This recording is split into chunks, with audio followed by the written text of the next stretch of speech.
should be agreed to, and I call the member for Durack. Thank you, Deputy Speaker. I'm disappointed to see that the Coalition's Parents Next, a highly successful program that helps young parents stay connected to the workforce, is being cut by this Labor government.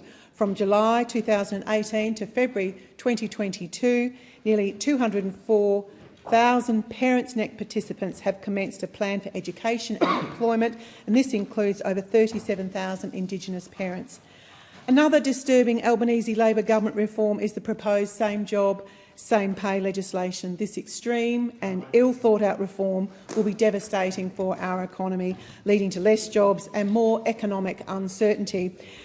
At a time of growing inflation, businesses struggling with staff shortages and rapidly increasing power costs, Labor will only make a bad situation worse by handing over small and family businesses to their union bosses. It is a well-known fact, Mr Deputy Speaker, that when businesses in Australia prosper and grow, the whole economy thrives as new jobs are created, wages rise and every Australian benefits. This retrograde policy will deny our 13 million Australian workers the flexibility that they desperately need and deserve. A rigid and inflexible system discourages businesses and employees to reach agreements that work for all parties involved. Each worker is unique, Mr Deputy Speaker, with their own circumstances and aspirations, and it is essential that workplace relations policies allow for individual treatment and negotiation. The Labor government's proposed legislation seeks to deny workers their basic right. It denies them the opportunity to negotiate for more pay when they are willing to put in just that little bit extra effort. And it goes against that quintessential Aussie notion that if you have a go and you work hard, well, you get rewarded.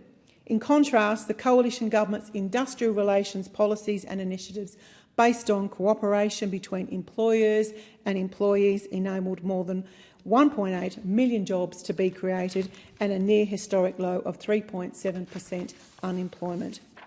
We on this side, Mr Deputy Speaker, we acknowledge the success and prosperity of our economy relies on the hard work and dedication of our Australian workforce. We simply cannot ignore the collective voice of numerous employee groups who are united in alarm at this proposed legislation. These groups representing small business, the building— well, that's not very good, is it? Excuse me. These groups representing must be telling me I've had enough to say, but clearly I've got plenty more to say.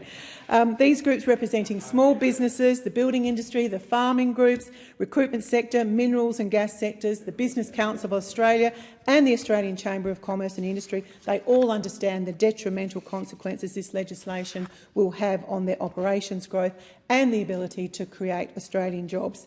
If the minister had done proper consultation, Mr Deputy Speaker, he would not have gone down this productivity-stifling path. BHP, a major economic driving force within my electorate of Durack and one of Australia's largest employers, are extremely concerned about this suite of changes. Having recently submitted their official response to the Same Job, Same Pay consultation paper, they have effectively illustrated the detrimental impact which will have on their operations. And I just want to share a few of the words from BHP's key submission as follows. BHP estimates the financial impact of Same Job, Same Pay to our Australian operations will be up to $1.3 billion annually. They go on. In the face of global economic winds, Australia needs an industrial relations system that delivers productivity, flexibility and competitiveness to drive job creation and wage growth.